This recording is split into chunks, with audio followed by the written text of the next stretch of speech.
les amis, vous êtes bien dans les comptes de Dieudonné Atitongo, coach conjugal, conseiller conjugal. Voilà, aujourd'hui je voulais vous parler sur la thématique de la communication conjugale. Et de là, nous allons aborder juste les trois types de langage. Alors nous allons voir un peu ces trois techniques qui permettent, très indispensables dans la vie d'un couple et qui permet à un couple de faire face à certaines difficultés et planifier des projets. Voilà. Bien avant cela, nous allons définir ce qu'on appelle par le concept communication conjugale. Alors, qu'est-ce que la communication conjugale? C'est justement, dans la vie d'un couple, c'est la capacité à écouter l'autre, bien entendu, parce que là, nous avons l'émetteur et les récepteurs, qui peut aussi inverser les rôles. Écouter d'abord et comprendre ce qui est échangé et pourquoi pas soutenir. Quand nous sommes en mesure d'écouter l'autre déjà, et puis on comprend ce que l'autre dit, bien sûr, chacun à son tour, et puis soutenir le projet, soutenir la thèse qui a été échangée. Voilà, c'est ce que nous appelons par la communication conjugale. Avec bien sûr l'objectif de planifier, de résoudre tant beaucoup de problèmes. Voilà. Alors, les trois types de langage que nous allons évoquer ici, nous avons premièrement le langage verbal.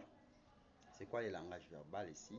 Alors, le langage verbal, c'est justement un couple, lorsqu'ils sont en face d'un problème, qui doivent l'affronter, ils sont appelés à échanger, à parler vocalement, verbalement, par les paroles, bien sûr, de leurs problèmes, de leurs difficultés, bien sûr en respectant les trois verbes d'action dont je viens de numérer. Donc, vous pouvez parler dans le langage verbal et puis vous affrontez le problème, vous résolvez vos problèmes. Deuxièmement, nous avons ce qu'on appelle par les langages gestuels ou mimétiques, non verbal bien sûr. Et de là, les couples peuvent aussi, lorsqu'ils se retrouvent en face d'un millier, parce que les types de langage s'emploient devant des contextes. Lorsqu'on est dans une assemblée, voilà, dans une réunion, on est en couple, ou voilà, on peut utiliser ces langages gestuels. C'est très important de maîtriser tous ces trois langages. Et les gestes vous permettent de transmettre les messages via des gestes. C'est faisable. Et puis c'est très important, ça vous épargne de beaucoup de choses. Soit vous êtes en face d'un voleur, c'est très important, vous pouvez transmettre votre message. Et troisièmement, nous avons les types de langage qu'on appelle le langage codé. Et dans le langage codé, on peut faire emprunt soit au langage verbal ou au langage gestuel, mais via des codes que les couples maîtrisent bien. Et de là, ici, nous martelons, les couples doivent eux-mêmes adapter les codes. On ne peut pas vous montrer de votre code. Non. Vous pouvez utiliser soit des dialectes, les quatre langues nationales ou d'autres codes, ou l'anglais, tout ça. Vous avez un autre jargon que vous maîtrisez. Ça vous évite que votre message soit décrypté, décortiqué. Mais c'est important.